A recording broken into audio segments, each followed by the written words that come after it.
What's up, guys? Broke investor back to make another video. Today's video, everyone's favorite topic, Social Security. So before I get started, just cover the basics. Obviously, I'm not a financial advisor, nor do I claim to be one. I'm just a broke-ass investor here sharing what I learn as I go.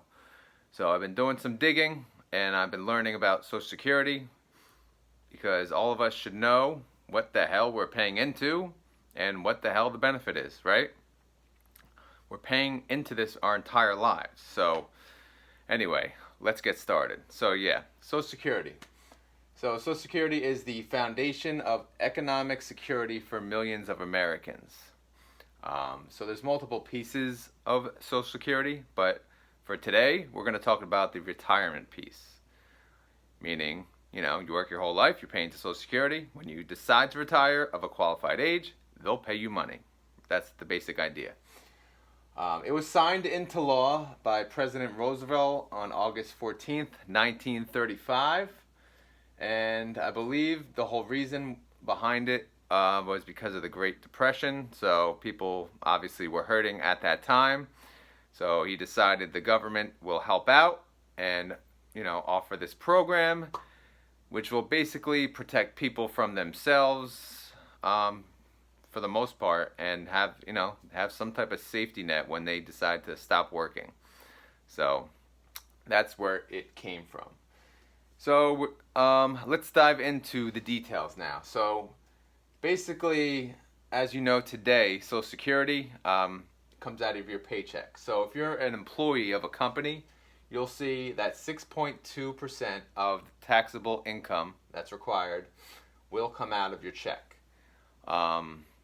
Also, your employer has to pay that exact amount, 6.2%, from the taxable income. So the maximum for 2019 that an employee can pay is $8,239.80.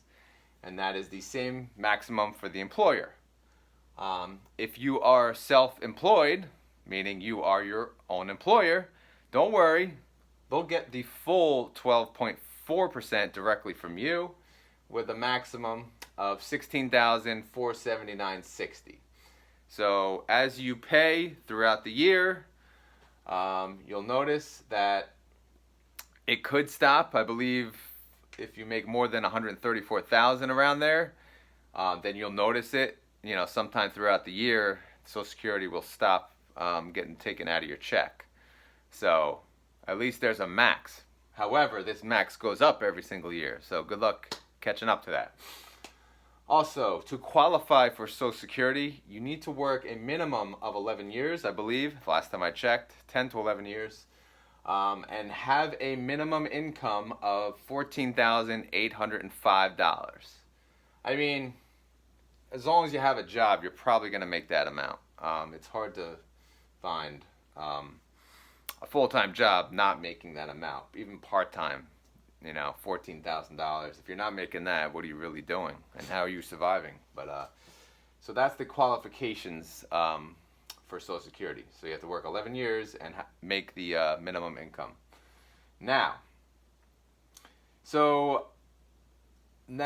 how does Social Security get calculated? You just know, and you probably get your statement, or you go online every year and you just check, okay, I'm going to get this amount if I retire at this age, this amount at that age, right? But how does it get calculated? Do you have any idea? Probably not, which is why I made this video. So let's dive into that now. Let's just say you were born, I guess, 1957, I think I made this. So the year you started working, you were age 22 in 1979. You made about $20,000 at that time.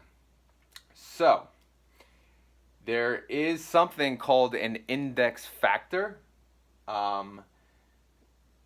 Basically, the Social Security, when all said and done, they take your indexed earnings. So in order to get the indexed earnings, you have to multiply your actual taxable earnings times the index factor. So back in 1979, the index factor was 4.3836. So if you multiply multiply your actual, your income times that, your indexed earnings is 87,672. Your total Social Security, which again that rate was lower back then too, was you paid $2,000, 2,032 total. That's employee and employer. So okay, and now you're working. 41 years later, you're at age 62. You're making about $96,000 a year. I did about a 4% increase throughout the years. Your index factor now in 2019 is 1. So, obviously, your indexed earnings is the same exact as your taxable Social Security earnings. So, I mean, they used to be very generous, 4 times your salary, four times plus your actual earnings. But over the past couple years, they've been dropping it and dropping it and dropping it. They finally got down to 1. It looks like it's been 1 for the last, several years. So your indexed earnings are basically your earnings now, unfortunately. Whatever. Take, right? That's what they're good at. So your total Social Security paid for that 1 year was $11,906 between you and your employer.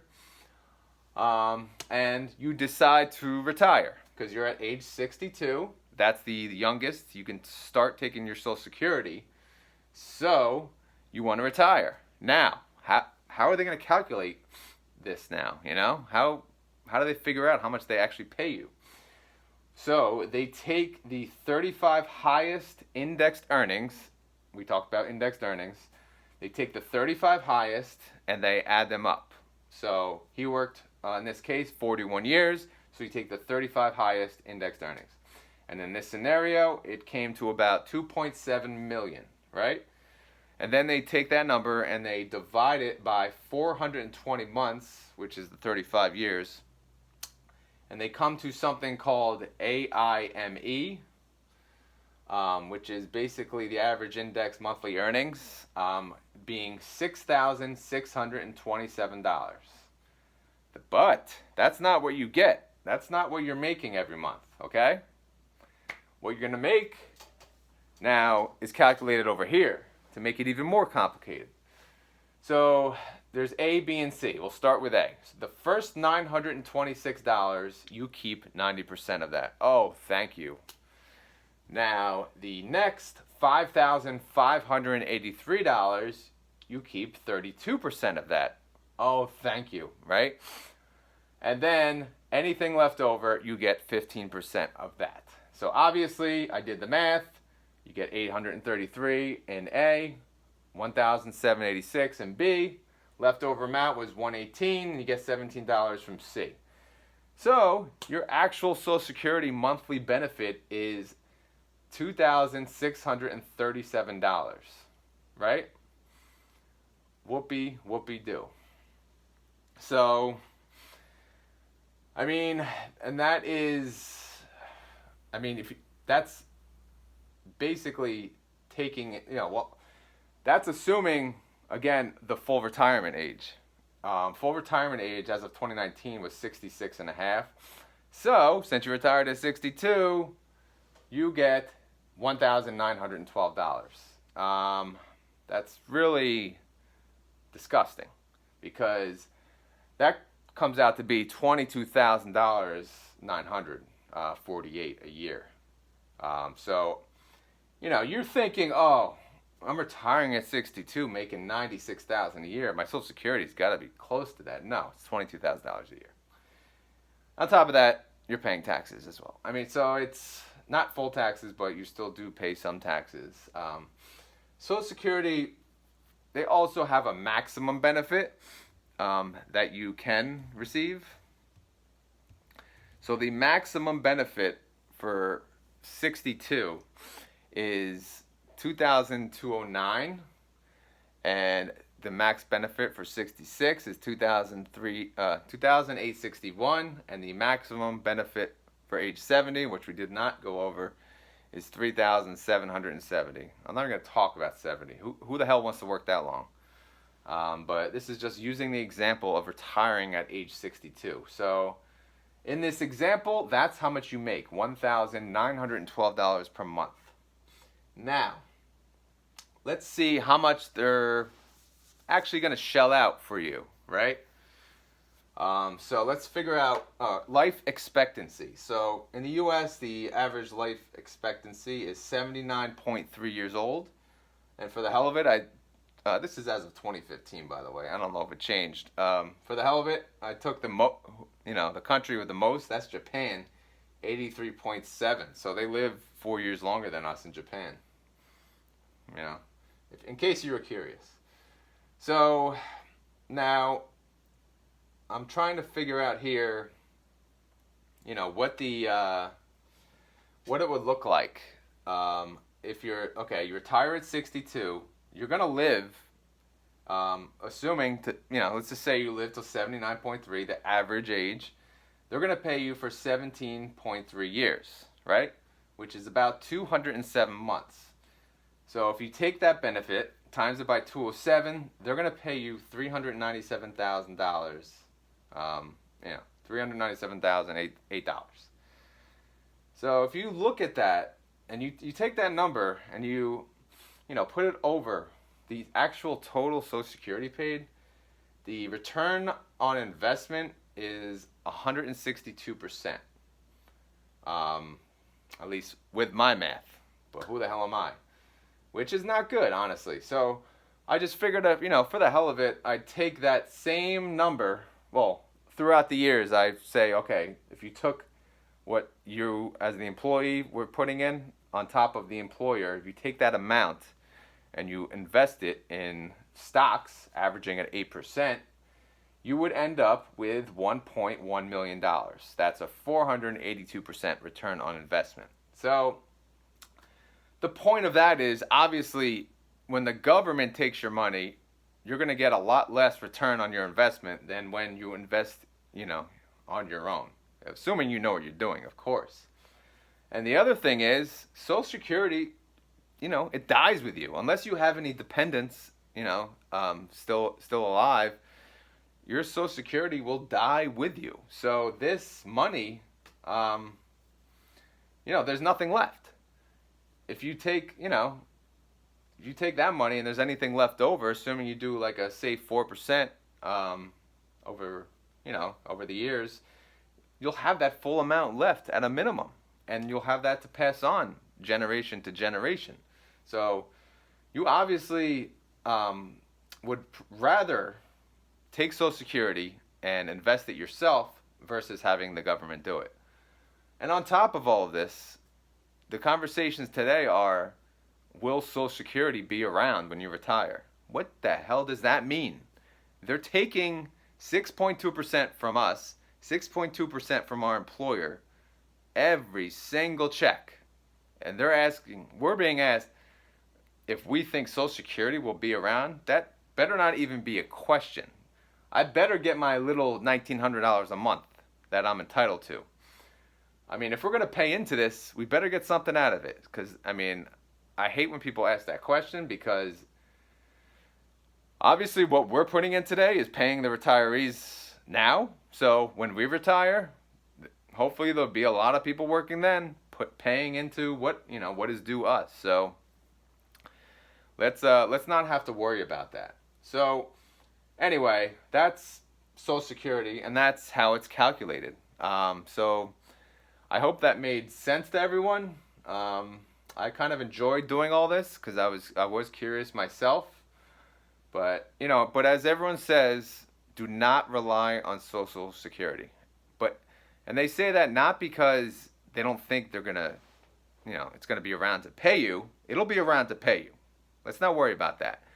But will it be enough to pay you? If you're used to $96,000 a year and you retire making $22,000, obviously that's not going to work out. So you need to have a 401k. You need to have another source of income planned. You need to have a pension. I know they don't have pensions anymore, but you need to have something else beside Social Security. Lucky for you, you don't have to do this calculation. The government does, but you can always check their work. This is all online. They tell you exactly how to calculate it through the Social Security website, so you can always double check their work. But they're already showing you that they're ripping you off.